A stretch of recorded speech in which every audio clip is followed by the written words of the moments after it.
I can feel like 80 rats in my Marys. Me and Drizzy back to back, it's getting scary. If you fucking with my eyes, just don't come near me. Put some bins all on your head like Justin Terry. Hello, listeners and viewers. This is the Faison View podcast. Please like, share, and subscribe. Leak Faison, Leekfaison. YouTube, Leekfaison. Man, like, share, and subscribe my channel, man. Let's get into it. Episode 145. Do tell. Our topics today, let's get into it. Lightskin and Darkskin conversation. We're going to get into that. I still feel a way about this whole situation. It's just, man.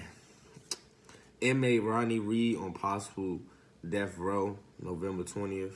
Sad, unfortunately.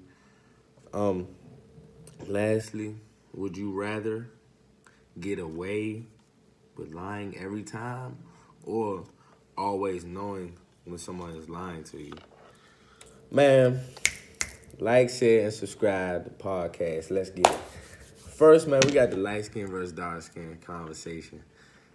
Man, my views on this is just so different because everybody is so in tune. Well, not everybody. A lot of the black culture is so in tune with comparing light skin and dark skin when I don't really understand why it's such a back and forth. Yeah, sometimes it's funny, but a lot of people take it seriously, and a lot of people take it seriously in the sense of appearance and feeling like light skin get certain type of credits, a certain type of it's just a certain type of stigma on light skin that is better than dark skin. Well, that's not the case at all. And how I see it is that we're equal. And I don't understand how this can be a problem, and this can be a big problem in our culture, but we don't have a lot of ownership of things. We don't own a lot of things. We're buying from Louis Vuitton, Gucci, Versace, people of different color than us. And we're buying that stuff. We're both equally buying that together. Light skin and dark skin. Having it on, trying to show glitz and glamour, but we don't even talk about our own ownership and our own culture. But we so quick to relate, to talk and bash about each other being light skin or dark skin. Like we not the same pigment of skin. One is just lighter and one is just darker. And what I feel like is very misunderstood is that fact that light skin and dark skin, no matter which color you were, your ancestors were still enslaved. What you don't realize is that we're lighter skinned because, of course, Caucasians back in the day when we were enslaved obviously had relations with black people and black colored skin, and they colonized a lot of African places, a lot of places outside of the U.S. before it was even discovered, and slavery was out of this world before it even came into the United States. So it's like this battle and this such a going back and forth. I don't think we understand that we were both enslaved, and we both overcome. And it's like at the end of the day, we're not our own problem. If you look at the grand scheme of things. Yeah, we are our own problem because we stand in the way of each other. But the root of the problem is not each other. That's what I'm getting to. The root of the problem is not each other. And if you really embody that black is beautiful, you will understand that. And black is beautiful. Everything has come from black people. And everything has definitely come from black females and queens. Like, I don't think people really understand like our culture. I feel like they just speak ignorantly on a lot of things and just really just misconstrued a lot of things that are going on. You have dark skin and light skin. What makes y'all so different? Tell me, other than your skin color. And it's very contradicting if you really think about it, because it's like we want to be accepted from the world, and a lot of things that we deal with, we want to be accepted for the color of our skin and our actions speaking louder than the color of our skin, and just stop looking at us because we're black or brown. But we looking at each other, black and brown, and like, oh, you light skin, you can't do this, that, and the third, or you dark skin. Why can't you be this way? Why can't you act like that? Oh, you light skin, you sensitive, you emotional. Oh, you dark skin, you real intense and aggressive. How does that stigma come about? Because it's a lot of light skinned people that that are aggressive. It's a lot of dark skinned people that are emotional. Like I don't understand the stigmas behind all that. And you being light skinned because you taking selfies and stuff. I've seen dark skinned people take selfies and be beautiful too. Like, it's just annoying because it's like, I've heard that all my life. Yeah, you light skinned, so you can get this and that and the third. You can. No, I'm still black male in America. I'm still black. It just blows my mind that, you know, we are so focused on that narrative, like that narrative of just being controlled. You know, being controlled. Like we're being controlled. We have been controlled for a long time now. It's like we had to get out this state, this mindset of light skin versus dark skin, and you don't realize that the reason why we have such a light skin dark skin debate is because that was placed upon us in slavery. Like, oh, well, you're dark, you're gonna go to the field. Oh, and you're light skin, you're gonna be in the house. We become separated from another ethnicity group, and coming together is our best solution. We've been separated for a long time because of another ethnicity group. Think about that. Let that really simmer in your mind. We have been separated from our people and how we think and how we turn against each other. Such as, let me explain to you, the projects. You think the projects are just magically put there? No, it's systematically oppression. That's what that is. It's systematically oppressed. Why you think you have a liquor store next to a church in a black community or the black projects? They think differently. They think differently than us. They think of taking over and combining their intellect and thinking of ways to overcome and control things.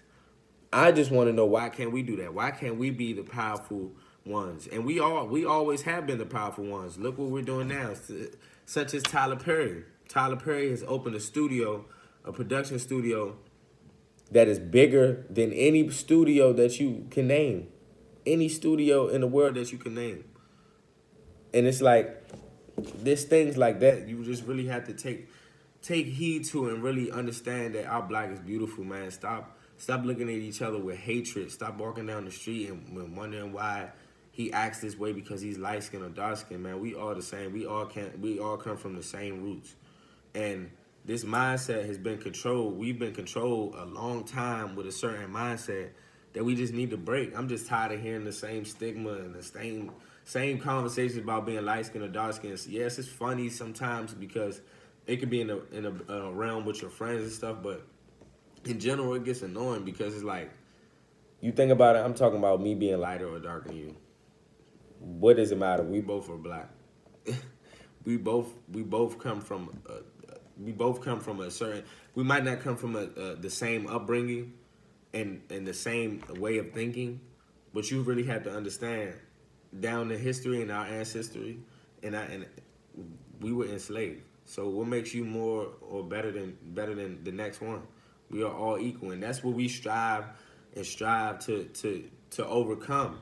And this next segment is a perfect segment to go into because this Rodney Reed situation is outrageous. Rodney Reed's situation has taken over everything right now because there's a lot of activists pushing for him not to be sentenced to death. So just think about this. This man was wrongfully accused. He's been in jail for 20 years, wrongly accused in 1996 over a murder over his I would say his lover. He wasn't actually with this lady. I think they were in an affair. And from what I know, yes, they were in an affair. I read up on it. They were in an affair. But over her death, wrongfully accused. Nothing really matched up, just like the exonerated 5. Nothing ever matched up. But you have a white jury and you have a black man in the jury. You have a black man in the court. And you can just pin a murder on him. And that's been happening all too often. And that's been happening. That happened in 96. So nothing has changed over the time. Nothing has changed much. And it just goes back to what I was just talking about, the light skin and dark skin thing. Why are we pitting each other against each other? We are not the core root of the problem. Look at the core root of the problem and adjust to it and come together and bond and build togetherness. I'm not saying have hatred. I'm not saying show a type of, like, I love all ethnicities, but at the same time, let's do right for our own. Let's do right for our own. Let's build things. Let's have ownership. Let's come together. People don't really understand and realize that. And back to the Rodney Reed situation, man. It's so tough and it's sickening because this man is really crying out for his innocence since day one. He said he was innocent. You think a white jury cared about his innocence? No, they thought about putting this murder on him and sending him sending him exactly where all the black African American people, or most of them, are is in jail. If you look at the incarceration rate as an African American male, you'll be astonished. You'll be astonished. And it sucks that we have to have activists, we have to have all these things in place in order to get justice when the evidence was there that it was no justice from the first place. That you guys were just going to throw this man in jail just for being the color of the skin he was and putting a murder against him instead of doing your research, instead of investigating. It's easier to say, like, oh yeah, he did that. Let's make it a way that he did that. And they have the power and control to. So it's like, I'm just saying, we have to really focus on coming together and focusing on the broad scheme of things and understanding the big picture. Understand the big picture. Like, every time you see us come together, it's magical. It's magical. And for example, I understand people have their stigmas and feel a way about BET, but BET is its own black entity. And it's ran by our people and our culture. And that's why Rap City and that's why 106 in Park was so good and so detrimental in a great way to our culture, because it showed that I'm a brown and I'm a black beautiful person, and I can do whatever my mind says. Whatever my mind is set on doing, I can do that. I can accomplish it. Cliche may sound, it is true. You put your mind to something, you can do it. And when you see others doing that on the TV screen, it's like, oh, that can be accomplished. It's like, why can't we have more things happen of that manner? And it's because we keep pitting ourselves against each other. And I'm going to say one thing about Kim K. I don't care if y'all hating or not, whatever y'all had to say about Kim K. Yeah, I may have my views on her in a different light in certain things which she may do, which you may not agree with. Everybody's humans, to each his own. I won't sit here and be a hypocrite. But I'll be crazy to ever disrespect what she has been doing. Kim K has been doing more than a lot of these activists, more than everybody that you hear talk about social injustice and trying to do something in prison reform. She's actually put her money where her mouth is and actually helped a lot of people get out of jail that was supposed to be in death row, that was supposed to be in life sentences. Like, she's been coming back and forth to these courts and to these judges and to these jails, getting people out. And you will never be able to hate on that, because she's getting our people out, our people that have been enslaved in jail, who've been thrown in jail wrongfully accused, and she's actually doing something about it. So for those who's actually trying to talk trash and look down on her, please don't, because she's actually out here doing something that you're not doing. And all these people of celebrity or status or wealthy status, I don't see them putting their money where their mouth is and trying to help our people. You see them on Instagram and social media trying to act like they're this social injustice and for the people, all Afro and Black Panther. Nah, but they're not out here putting their money where their mouth is. They're not actually putting their actions where their mouth is and doing something about it. Kim K actually making change, and it's much respect to her, man. Much respect. And she's also had her foot in this Rodney Reed situation where she wants to get him out for being wrongfully accused. And it just sucks that we have to keep on going through these situations and not understanding that we have a part to do. We have a part to do. We have to come together and see each other in a different light, because they see us act a certain way. They see we act a certain way, but that's towards each other. And they see us fighting on the streets. They see us pulling out guns and wearing bandanas and wearing certain flags. And I'm not against none of that. But at the same time, it's like, when are we going to come together? When are we going to understand that we should not be our worst enemy? We have to come to a middle ground and figure that out. You know, your brothers and sisters, everyone wants to say your black is beautiful, and when some milestone or crazy event happened, and then 2 days later, we killing each other over a Popeye sandwich. Really murdering over a Popeye sandwich.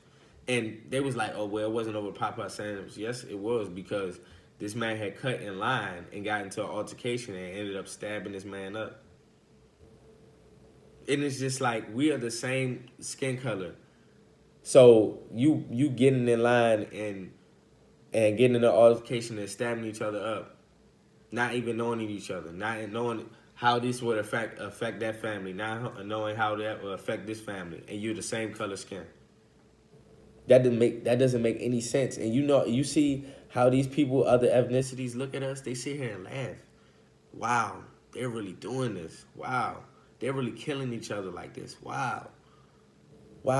I bet we can get under their skin. So we had to come together and really just keep on building. Like, we have a lot of successful black men and females. Let's just keep pushing the envelope, and let's make that everyone. Let's make that 100% everyone. You know what I'm saying? Man, deep, man. Man, my condolences go out to everybody in the situation with Rodney and his family. I just pray that it doesn't go that way. I just pray it doesn't go that way, and he really does not deserve that. No man or woman deserves that, and it really sucks that we have to look upon this, and we can't make actions and do certain things about it. But it's a testament to Kim K. She's actually doing something, so you gotta give her respect too. Lastly, man, let's get into some fun stuff. Would you rather get away with lying, okay, every time, or always know somebody's lying? I would want to say, I don't think this is the easiest question, because getting away with lying, everybody has lied before. I don't care who you are or what it was about. Everybody has lied before. To get away with just a little lie or something, that would be dope. It's not just trying to say, oh yeah, I want to be a liar. No, I don't want to be a liar. But I know you've been in situations, even with a teacher, and having to get out of a situation, or even with something like with your parents and having to get out of something, like, and not even thinking about, had to worry about if they think about it's a lie. Cool, I get that. But knowing when somebody's lying, I would definitely say when knowing somebody's lying. Actually looking somebody in the eye and knowing that you can trust their word or not trust their word. And knowing somebody's lying, it would get me out a lot of things that you go through. It can really get you out a lot of things, and knowing someone is lying, because you really know if somebody's genuine or not off rip. You don't even have to do no more. You could just step away from that situation. You don't even have to think or even have the minds, even have to stress yourself out about if this person is real or not, or if their intentions are right with me, or if they really want to go into business, or if they really want to loan me money. Is there an incentive behind it? Like, just little stuff. Like, I would not want to be lied to and look dead in my eye. And I'm sure I have plenty of times. And I would love to know that somebody was lying, because I could have altered that situation and avoided all that drama and all that stress on me. Like I feel like that's a real big thing. Like, if I had a superhero power, that would definitely be one of my powers, in order to read minds and see if somebody's being real with you or if they're lying. Because especially with the social media, everyone gets lied to every day. All these people you see on social media flexing and doing all this stuff, don't believe it. It's a facade. Trust and believe it is a facade. But look here, every Thursday, 5 p.m. the Faison View podcast. Please like, share, and subscribe. Leak Faison, LEEK FAISON, LEEK FAISON. YouTube, man. YouTube channel. Man, get at me, man. Let's get it. Shoot me your topics, comments below. Please communicate with me. And let's roll, man. Black-owned business, man. Color Power at Color Power on IG. I'm just growing, man. I'm just getting better with time, better with age, man. Keep supporting, and shout out to y'all, man.